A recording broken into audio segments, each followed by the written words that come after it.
வணக்கம். ரிஷபராசி அன்பர்களே, 2025ஆம் ஆண்டு சனிப்பெயர்ச்சி 11ஆம் இடத்துல ரிஷபராசிக்கு சனி. 11ஆம் இட சனின்றது லாபஸ்தானம் மாதிரி தான். நமக்கு நல்ல ஒரு லாபங்கள் கொடுக்கும், தொழிலில் நல்ல முன்னேற்றம் கிடைக்கும்.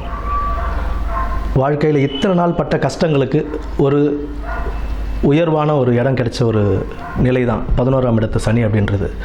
சனி பகவான் 11ஆம் இடத்துல இருக்கும்போது நம்ம எந்த அளவுக்கு கடின உழைப்புகள் கொடுக்குறோமோ அந்த அளவுக்கு உண்டான பலன்கள் நமக்கு கொடுத்துக்கிட்டே இருப்பார். அதுக்குண்டான லாபமும் கொடுப்பார். உங்களுக்கு புதிய தொழிலுக்கு தேவையான முயற்சிகளுக்கு தேவையான ஒரு தைரியத்தையும் கொடுப்பார். அவர் நல்ல முயற்சிகள் நல்ல பலனையும் கொடுக்கும். அடுத்து திருமணம் ஆகாதவர்களுக்கு திருமணம் கைகூடுறதுக்கான வாய்ப்புகள் உண்டு. ஏன்னா 11ஆம் இடத்து சனி உங்களுக்கு குடும்பத்தையும் அமைத்து கொடுப்பார். உங்களுக்கு 2ல் இப்போ குரு இருக்குது. ரிஷபராசிக்கு ஜன்மத்திலேயே குரு இருக்குது. மே மாதத்துக்கு அப்புறம் நமக்கு 2ஆம் இடத்துல குரு வராரு. ஸோ குடும்பத்தையும் அமைத்து கொடுப்பார். உங்களுக்கு திருமணத்திற்கான யோகங்கள் உண்டு. மாணவர்களுக்கு நல்ல ஒரு பலன் கிடைக்கும். நல்லா படித்து நல்ல மார்க் எடுக்கலாம். உயர்கல்வி யோகம் செய்கிறவங்களுக்கு எல்லாருக்குமே நல்ல ஒரு பலன் கொடுக்கும். தெய்வ வழிபாடு, குலதெய்வ வழிபாடு அவசியம் தேவை. எல்லாருக்குமே தெய்வ வழிபாடும் குலதெய்வ வழிபாடும் அவசியம் தேவை.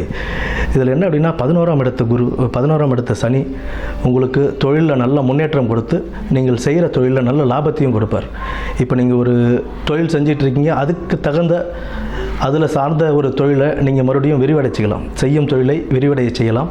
அதுலேயும் நல்ல லாபம் கிடைக்கும்.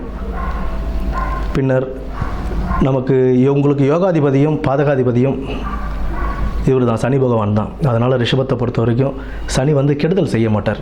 ஓரளவுக்கு நன்மையான ஒரு பலன்களையே கொடுப்பார். இந்த 2025 சனிப்பெயர்ச்சி அப்படிங்கிறது உங்களுக்கு ஒரு நல்ல பலன்களையும் நல்ல யோகங்களையும் லாபத்தையும் கொடுக்கக்கூடிய ஒரு சனிப்பெயர்ச்சியாகவே உங்களுக்கு அமையும். குரு பெயர்ச்சிக்கு அப்புறம் இன்னும் உங்களுக்கு அது நல்லாவே இருக்கும். ஏன்னா 2ஆம் இடத்துல குரு வரும்போது உங்களுக்கு குடும்பத்துக்கும் நல்ல ஒரு சாதகமான ஒரு அமைப்பு கொடுப்பார்.